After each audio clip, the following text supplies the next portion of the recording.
Yatsuri Matsuda, always there to be experimental and have fun with his music, you know.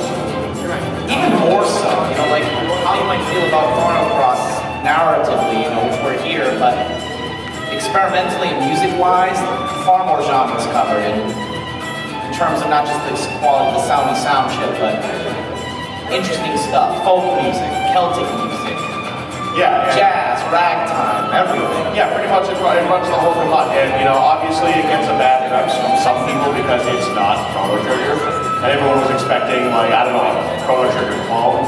I mean, not that there would be anything wrong with that, but so many people just had such high expectations for Chrono Cross that it could never live up to them. It was just impossible. I mean, I played Chrono Trigger before I played Chrono Cross, and I still was blown away by Chrono Cross. Yeah, like there was some annoyances in the game. Like it was really tedious once you get to high level and you switch characters to, fill in all the spells. And like, oh, I'm not even going to use these things until the final boss.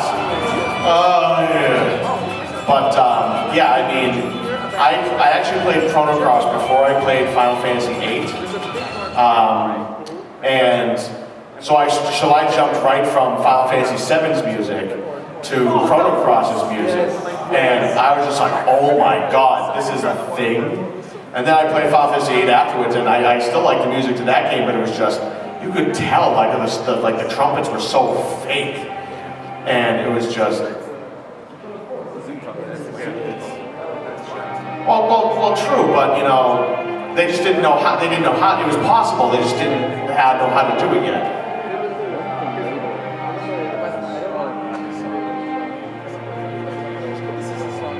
Right.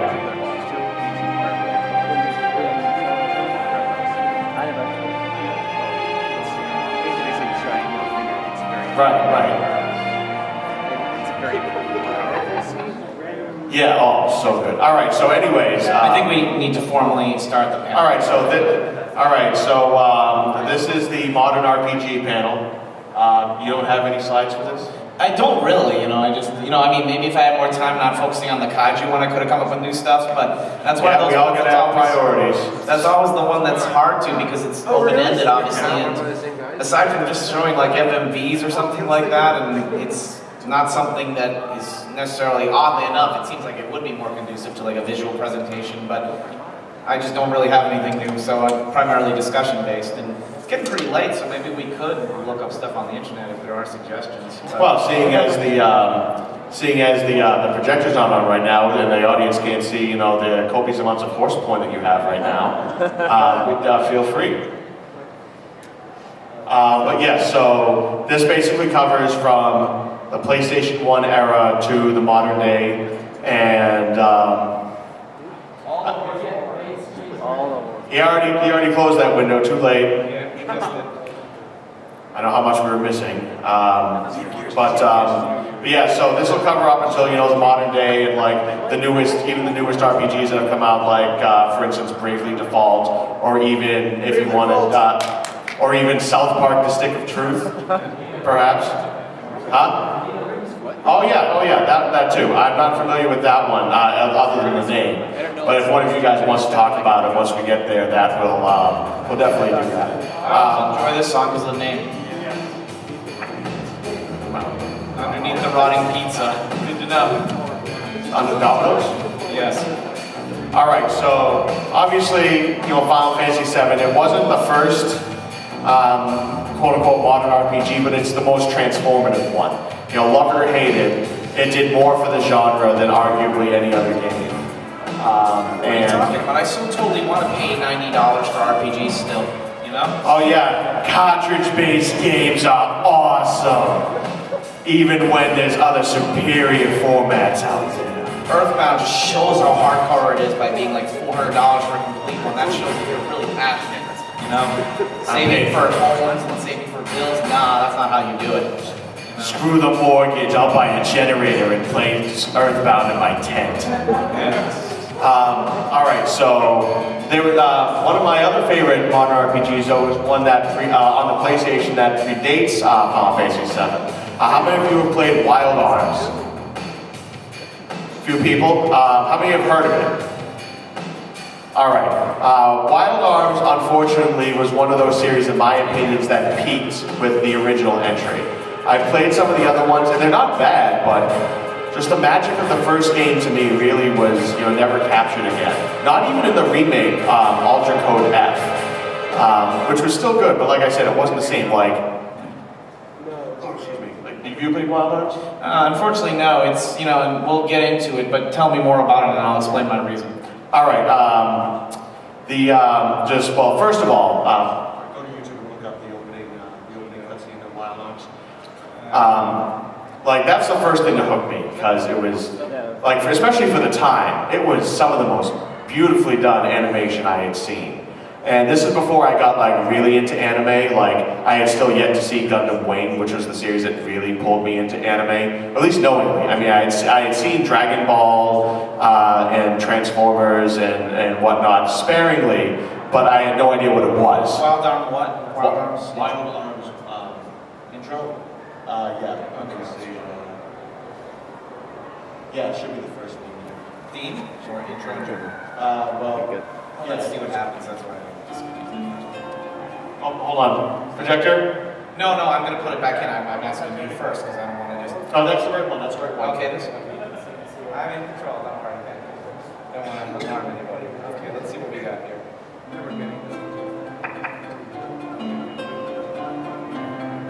We need to up the sound a little bit. Just a little bit, yeah.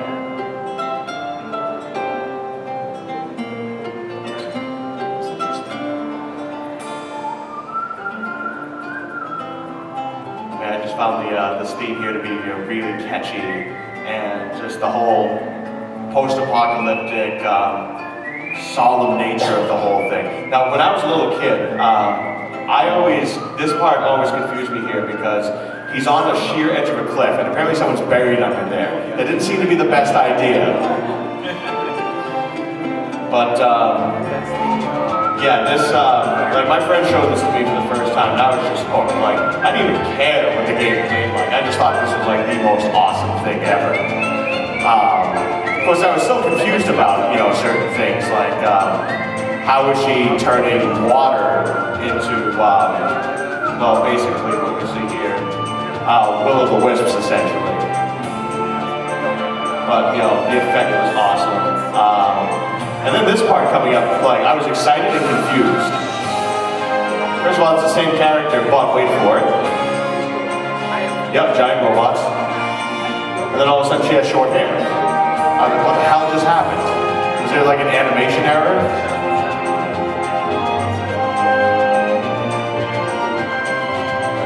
How's this game play? Traditional? It's a traditional RPG on, like on the world map in the towns.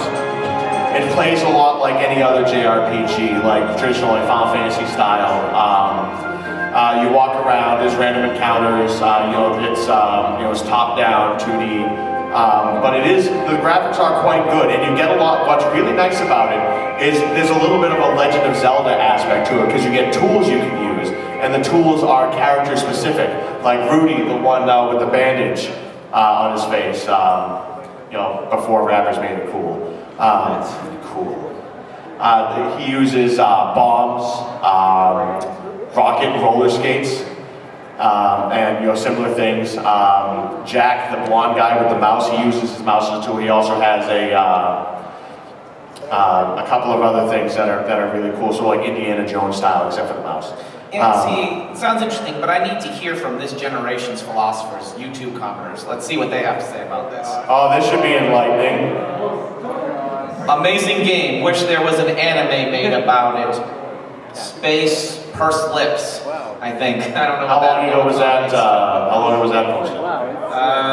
1 month ago. I got this game right when it came out and can still watch this intro present day and get chill bumps. Apparently. That Chill sounds bumps. like something... Was he afraid of copyright infringement on R.L. Stein? I was so proud. TT. He loves his TTs. Back to Final Fantasy VI quickly. You can't enter emoticons in the new iOS version, and I think that's hilarious. But go on. All right, so this, if you can look up a gameplay video. It gives me so much feels. Definitely philosophers of our time. All right, so Wild Arms gameplay. But yeah, like you use those tools and everything. There's a lot of good puzzles to solve. A lot of really good dungeons. The world map is quite expansive. You do get like airships and boats and all of that. You even get a giant robot. Yes, you get a giant robot in this game. Unfortunately, you really can't use the giant robot to attack crap. But sometimes that's all it takes. You just gotta see a little bit, you know. Just been going. There's the bombs, and so yeah, it plays like a traditional. Yeah, you can run in the game, and sometimes you do that. It's actually pretty cool because if you run straight into a wall when you're dashing like that, you'll crash into it, bounce backwards, and the screen will shake. Oh yeah. Music seems interesting. Who wrote it? I forget who wrote it, but the music was pretty impressive. Free from PSP, interesting. Yeah, sorry. There was fracking down there. The way you do they have all different character abilities. Jack is